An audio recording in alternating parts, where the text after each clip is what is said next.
I was cut for my future husband, so I don't have sex outside marriage, so I don't enjoy sex. Primarily, my body is just there to carry babies. This is me as a survivor, as a therapist. FGM is not a cultural traditional practice, but actually it's child abuse.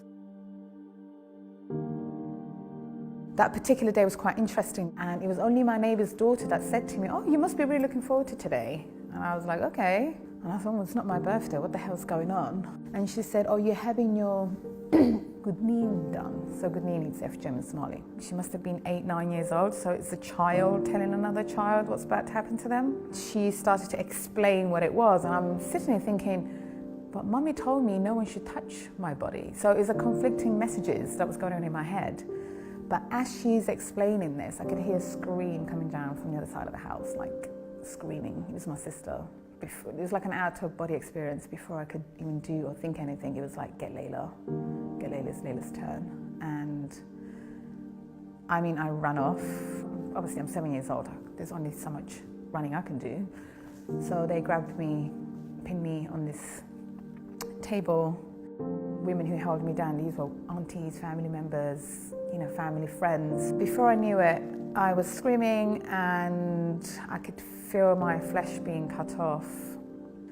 But I just remember him saying, you're being naughty, you just behave yourself, it doesn't hurt.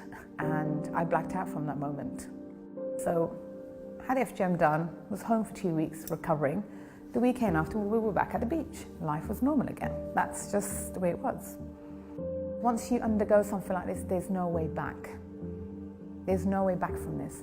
My mother wasn't just cut once, she was cut twice because a neighbour thought not enough flesh was taken away. And for me, when we talk about FGM, there's so much focus on the type and what happened.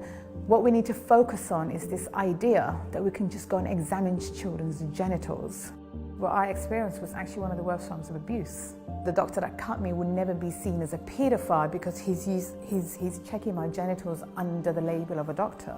People giving me any reasons, they would say, it's their religion, it's their culture. I mean, none of the holy books mention it. It's practiced amongst all religions, but none of the books mention it. However, fundamentally, FGM, it's there to control women and girls' bodies, especially their sexuality. I mean, every 11 seconds, a girl is being cut. So the fact that we're not outraged, it's absolutely crazy to me. The world hasn't tackled FGM because the majority affects black children. There will be an outrage if this was white girls. I mean, look what's happening in Hollywood. It's great that we're now naming and shaming sexual harassers and abusers. But black women have been doing that for a while, but no one listened. We can't say every child matters and then pick and choose the ones that matter.